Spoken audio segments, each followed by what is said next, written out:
Hey guys, welcome back to Ian Blue Music. We're doing another video. We're doing something new. We're doing something album review. We're doing the WAP. No, not that WAP. We're doing the 2015 GOAT WAP. We're doing the Fetty himself. Let's get into it. So if you haven't been keeping up to date with what Fetty Wap is doing, you are just like everyone else. He had one of the biggest debut albums and has not done anything since. 2015, his self-titled debut, Trap Queen, 679, again, RGF Island, No Days Off, My Way, just beautiful. Radio hits, almost 1 billion plays on Spotify for a couple of them at this point. Amazingly successful, and then every album since then has almost had no conversation about it whatsoever. It's probably the biggest fall off in the past 10 years, and it's not due to anything. No cancellation, no allegations, just music that's not good or not interesting. Unfortunately, The Butterfly Effect, his latest album out about a month ago, is no different. Before I even get into what's going on in the album, I want to say that naming your album The Butterfly Effect seems a little bit too much on the coattails of Travis Scott. That record was only a couple of years old, maybe 3 years ago when Astroworld came out. If I hear The Butterfly Effect is what your rap album is called, then I just think Travis Scott, and it just feels a little cheap. It's like if Kanye West named his next album God's Plan, which I could buy it. I could see that happening. But I would just think of Drake. Like, even though that's not like a phrase Drake invented, it's just his single.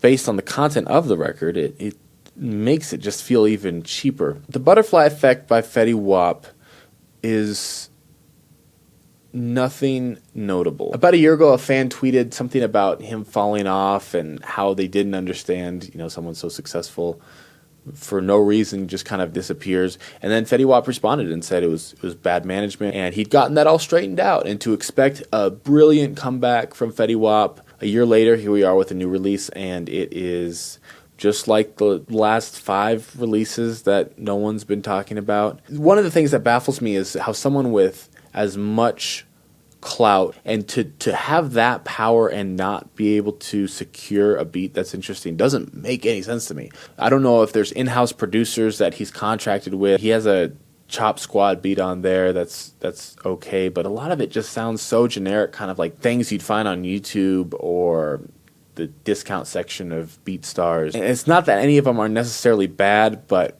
they're going to blend in pretty well with the most mediocre songs you'll find on Rap Caviar. The mixing's also not very good on the beats and the vocals and production in general. There's some songs that doesn't really sound like it's got a ton of bass. Some where the vocals sound way too hot or way too pushed back or just EQ'd in very different ways depending on the track. It doesn't lead to a very cohesive end product. And that wouldn't be a deal breaker. The energy Fetty Wap brings on the project it's not good. The most exciting part of Fetty Wap's vocals is the high notes that he's hitting that sound like they're way out of his range and technically probably aren't good, but the way it's produced, it just gives it so much energy and it's so emotionally driven. But that is nowhere to be found, and what's left is rap bars they're okay, I guess, and some lower register singing.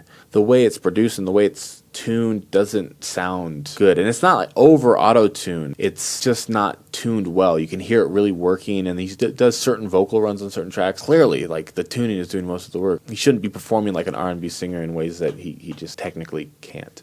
He can make a hell of a track, and he can sing his heart out in an upper register that's, almost impossible for him to reach, and I love it, but he is steering clear of that. A couple songs at the beginning of the album, he kind of hits that. The Truth is kind of cool. Remember Me kind of has a cool hook and is kind of reminiscent of the things that I love about Fetty Wap and that made him so successful. Outside of that, not a whole lot. And without that characteristic, there's nothing really to identify Fetty Wap and differentiate him from other artists on, Rap Caviar or whatever sort of playlists. The lyrical content isn't there either. It's the same thing that he's been doing for 6 years, which I would be okay with, except for it's not unique anymore. In 2015, this idea of this hard street guy doing what he could to survive, balanced with this soft, romantic, enamored with his girl, that worked. But now, I mean, sensitive rappers they're everywhere. That's kind of the standard. So with all these things combined, the mediocre production, the mediocre beats, vocal performance that isn't interesting, there's nothing really left to grab onto. And technically, nothing's objectively bad, but there's anything near a comeback, which I think 100% Fetty Wap could do, and I would love to see it.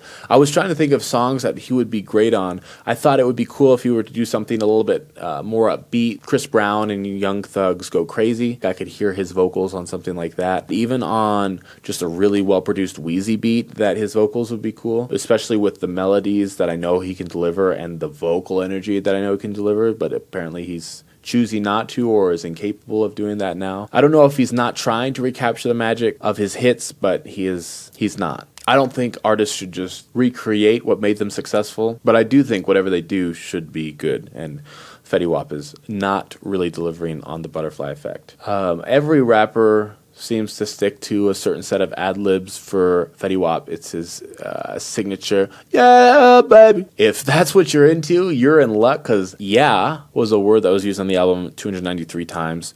Baby, or babe, was used 191 times.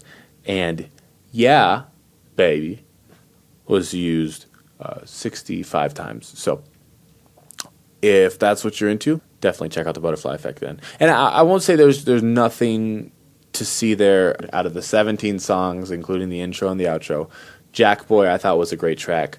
I thought, also, I'm just realizing, also kind of a Travis Scott nod.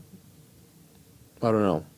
The guitar on that track is really interesting. Guitar is everywhere in hip-hop right now, but this does seem new. It seems interesting. The guitar that's used and the melody that's played kind of sounds reminiscent of like old Kansas songs or Pearl Jam's Just Breathe, which I hadn't heard before, and mixed with the vocal performance, decent, and the melody, which is really good, and it's a pretty good track, and it's worth listening to.